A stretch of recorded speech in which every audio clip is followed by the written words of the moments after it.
Welcome to Digital Asset News, where we take the top stories in crypto and break them out of bite-sized pieces. Today, I want to go over a couple of pieces of news which really just escaped me. I didn't make a lot of sense then, but it really is making a lot of sense now as we see the market do pretty much nothing, just trade sideways.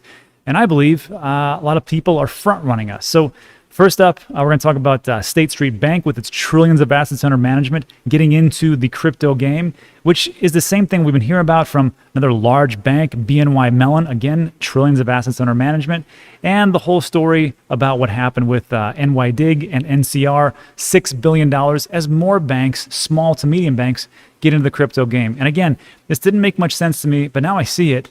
The banks are front running us, and they're really just putting all the infrastructure in, and they don't really, I don't know if they're causing FUD, if they're kind of like just sitting the sidelines, but I see a lot of big things happening, especially if so many banks are getting into it. And you better believe they're not going to tell you what they're going to do first. They're going to do the things, and then when they've made their profits, that's when they'll release it. So I think time really is running out. So we'll take a look at those. And also as a quick reminder, World Mobile Token, which I've been talking about this channel for quite some time, the TG event is down to 15 hours. So on July 4th, it's going to actually be able to get your tokens. If you're in America, sorry, you cannot be a part of it. You cannot be a part of it, and that's just how it is. You're going to have to wait until after this, because that's the good old US of A, not allowing people to get into any kind of sales like this. So sorry, I'm in the same boat.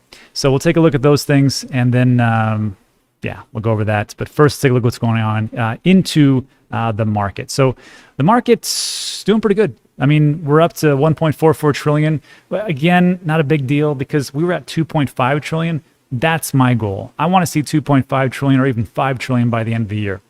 People think I'm crazy? Whatever. People thought I was crazy when I said that we'd hit $1 trillion market cap, and here we go.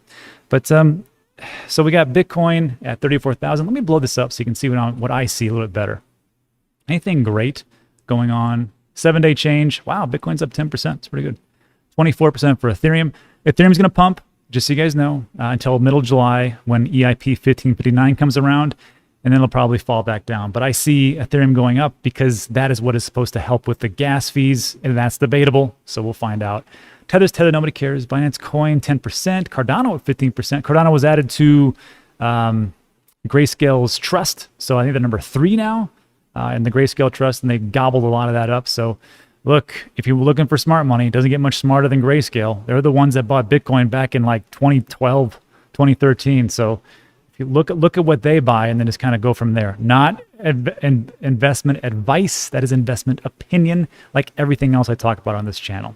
And it's a pretty good day over 7 days. So, and then for the 1 day, we're still up. So again, we got a long way to go to get 2.5 trillion, but that's what it is. So let's just jump into today's top stories. And then this is a big story. And before I get into this, let me just say that I think that all these things that are going on with the banks, it's like I've been saying for the last 2 years in this channel.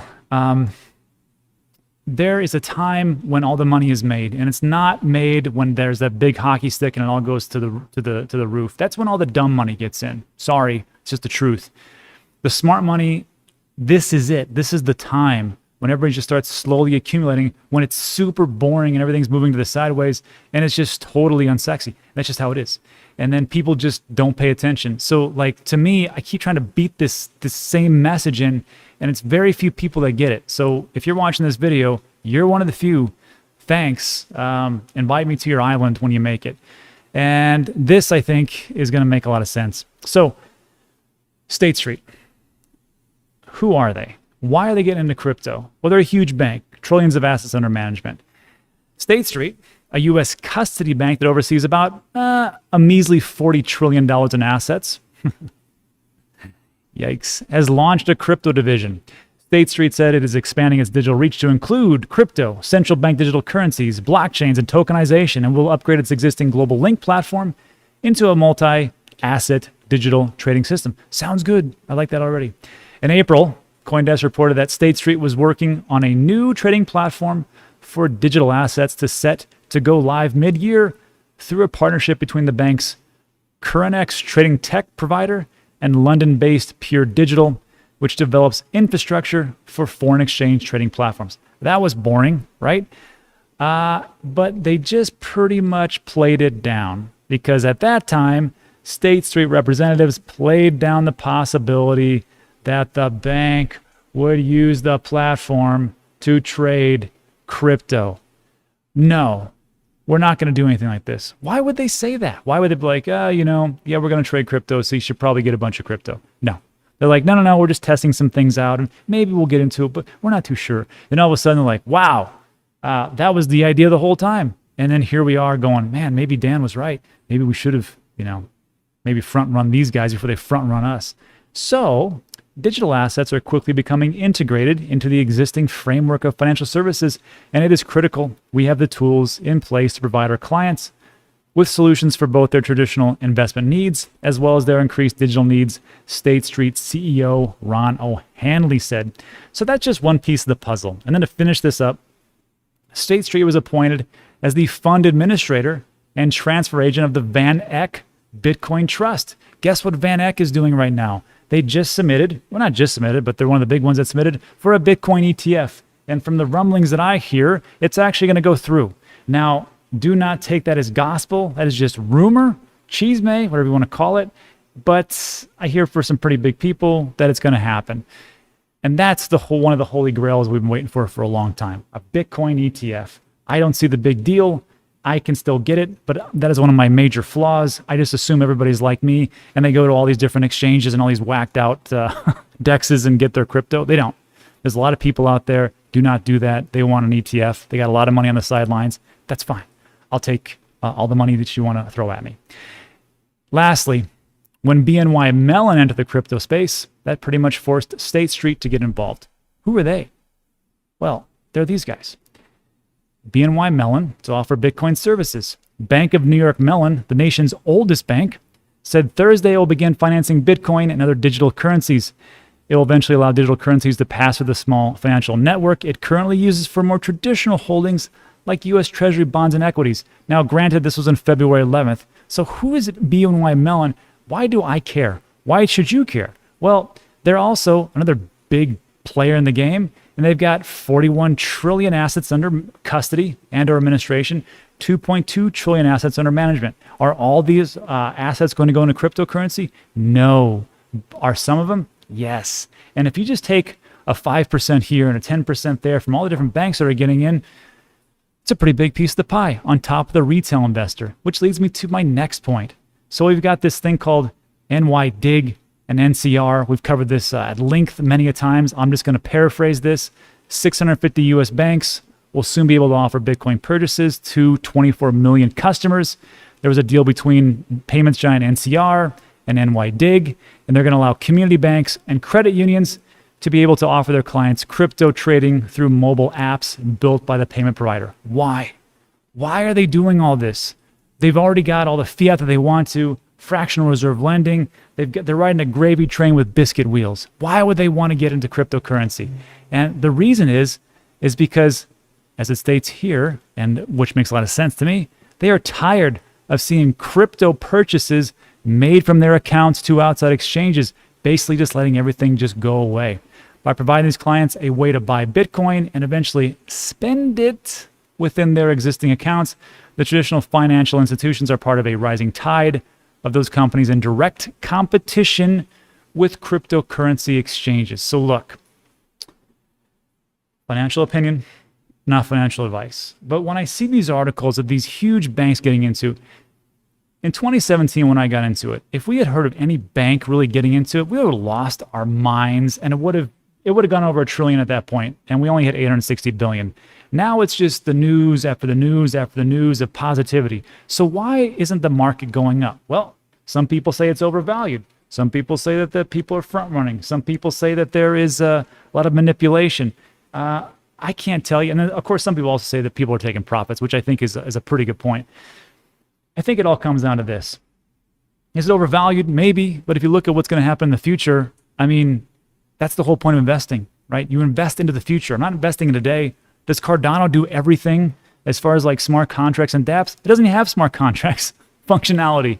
So no. And then with Ethereum, is it able to provide everything? No, it's not. And it slows down and it's clunky and it's expensive. And can Bitcoin really be used as a currency and globally? No, it can't. And it's so volatile, but it doesn't matter. We're looking for the future. If you're looking for something small and like right now, that's called trading and day trading and swing trading and do all that stuff. That's not me. I'm just looking out for the future. And I think the banks, they've done pretty well for themselves and they also see the future. And that's why they're investing into this. So my theory is, I think they're front running us. I think they're just kind of letting everything fall by the wayside. You even see people, who is it? Not Druckenmiller, Menard from Guggenheim. He's the CIO over there, and they've got trillions of assets under management, I believe. Correct me in the comments section. Another old financial institution, and he's been sending out tweets about, it's very volatile, and no, it's almost like a tulip bubble, but yet they have cryptocurrency services and coming in. So I don't believe any of those guys anyhow. I think it's time to really take a hard look and just know exactly where things are going. Anyhow, let me know what you think in the comments section, and let's finish up with our last piece. So, let me come over here. World Mobile Token. This is one of my favorites. I like to do good and do well, and it's pretty easy to do that with something like this. So, World Mobile Token, as I've been talking about this before, this is the one that they have. It's like a twofer. They put infrastructure in to sub-Saharan Africa. They've already done it in Tanzania. They're moving into Nigeria. They're putting telecommunication towers and electricity with the solar panels.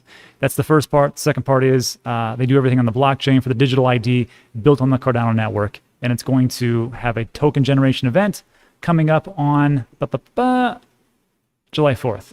So there's a lot of questions about it. About can Americans participate? What does it look like as far as like week 0 through 5? How much can I get on these weeks? What is the maximum tokenomics? So we did a video about World Mobile Token over on Dan Clips. Dan Clips is our second YouTube channel where we take a look into like advancements in crypto and projects that really aren't mainstream or in our world yet. So check that out. I'll link it in the description below, but you can find a lot of good ones we've done. We did World Mobile Token. We took a look at another projects that are built on Cardano, Indigo, the Oracle one called Charlie. We've also taken a look at Meld, which is really interesting, Launchpad, Card Starter, and then Silo. It isn't built on Cardano, but it is, I think, going to be big. So I'll link all those in the description, but what I wanted to know was some of the questions that I left out of this video, which was pretty encompassing, I thought. So I got Cedric from World Mobile Token to answer some questions. So let's jump into that quick 6-minute interview and let him answer all those things. So everybody, welcome. So what I did was I had a couple questions about what was going on with World Mobile Token and this token generation event, or TGE. So I reached out to the group, and thankfully Cedric came on, who's one of the advisors over at WMT, and he is my contact for what's going on. He's kind of like my insider. So Cedric, welcome to the show. Thanks for coming on. Thank you, Rob. Pleasure to be here.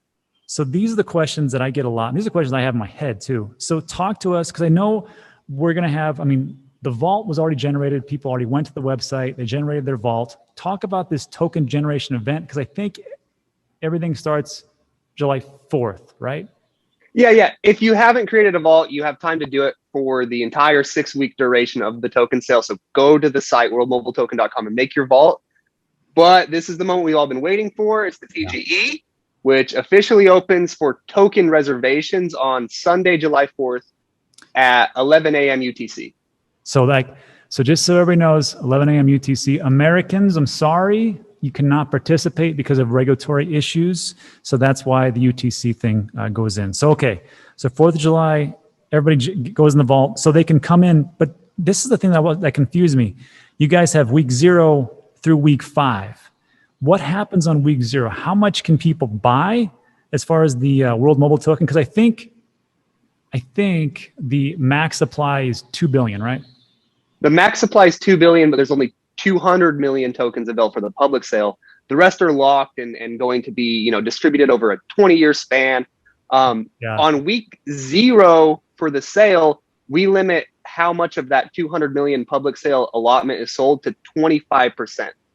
Okay. So That's week zero, the first one, the very first week. So we can't sell out on the very first week. And that's because on week zero, you can only buy up to 2,000 USD worth of the token. And as soon as we sell 25% of that sales supply, that week is closed. Great. So what is the token going to be offered at initially for the price? 20 cents no matter what week you buy. 200 million WMT available for the sale for a maximum public sale market cap of 40 million USD. Gotcha. Okay. So week zero, essentially people can buy 2,000 and they're putting up 25% of the 200 million, which makes sense. So we're looking at 50, if my math is right, about 50 million tokens that very first or week zero. Week one, then how much can they buy, right, if they want to get into this? Week one, we raised the cap very, very drastically to $100,000 USD available to purchase in the token. And there's no cap, so that could sell out. And interest is super high, so I would definitely be trying to get in by week one for sure. I gotcha. Yeah, that's one of those things, because when I saw it, I was kind of concerned, but then the thing that I remembered is that it's the 200 million that is only going to be offered right now, and the rest is locked up over 20 years. So I'm okay with that, because we've seen a lot of projects come in and they're like, yeah, we're just going to dump everything right now and everybody gets to it, so whales control it. That's not good. So this one makes a lot of sense to me. Okay, so we talked about Americans, they can't participate. However, a lot of people on my channel are Americans. When can they get their hands on WMT and where? So yeah, we get a lot of question about exchanges, not only Americans and Canadians, but just regions that were restricted from the TGE. Due to the TGE taking place right now, we can't really talk about exchanges. But I envision a ton of decentralized exchanges coming to Cardano after smart contracts are released. Yeah. And we already see like 10 in active development, and they're all competing to release first. So that's definitely a positive sign. I can't discuss any plans for a centralized exchange, but what I can say is that being a Cardano native asset and a project backed by IOHK, that's definitely a possibility. Awesome. Okay. Yeah, I'm going to reach out to, I know you can't tell me, but I'm going to reach out to some of these dexes for Cardano. I've got some things lined up with them for interviews. I'll just go ahead and ask them, and maybe they can tell me. That's good, Cedric. I'm fine with that. And then lastly, so the whole project, it initially came off in Tanzania, and it was pretty successful. You guys set up solar panels. You guys set up the pods to give telecommunications and internet to that village, which was the last mile. Have you guys done anything since then to branch out in Africa? So yeah, especially with this token sale starting and going to conclude in the next few weeks, our team is getting ready to roll out massively across Zanzibar and Tanzania, which are the two regions that we were already in and working in. Yeah. But then also Kenya, the rollout of Kenya is a brand new plan that we are currently developing, and you heard it here first. We never said that to anybody yet. So, but we have equipment on the ground right now to Zanzibar, some more coming through Air and Sea, and our implementation manager is there already. And then also, we have a film crew we have two film crews in Ethiopia and London right now, and they're both leaving for Tanzania next week. And included in those film crews are maybe some BAFTA award-winning videographers. So like just throwing that out there, that the videos are going to be super, super beautiful videos. Within 6 months, we should have connected tens of thousands of people, and we'll be publishing videos of that entire journey along the way. Okay. Well, it sounds good. This is because to me, like, I'm always looking for two things. One is to do good, which is, nice. We don't want to do good things for people. And the next thing is do well, right? Mashinsky always talks about this one, so I stole it from him. So do good and do well. I like this project because it's actually doing something already, has real world utility. And I can see why the demand is high. So anyhow, so everybody, first of all, Cedric, thanks for stopping in and taking the time. And then for you watching at home, I'm going to link in the description all the different links that you would need for World Mobile Token, worldmobile.io, so you can take a look. And also you can generate your vault. And maybe if you want to participate, look in there. Now, again, this is just an investment opinion, not investment advice. Do your own research. But me personally, I am pretty excited about this whole project. Unfortunately, can't do much, American. All right, Cedric, thanks for stopping by. I appreciate it. And let's jump back. Thank you. All right, so thanks, Cedric, for answering all those questions. That helped out a lot for me, hopefully for you, if you're looking at that. Again, do your own research. Take a look really hard at what you want to invest into. This is what I will be getting into when it becomes available to Americans. And again, as you know, I'm an advisor to this project, so I try to, help them navigate the whole social media platforms and things like that. And but I will be getting into them when majorly, when I actually absolutely can, which that is what it is for Americans. And then lastly, don't forget that if you come into the queue and you're looking to purchase, you can never go down for your number. So if you get in, your number is like 106 for week 0.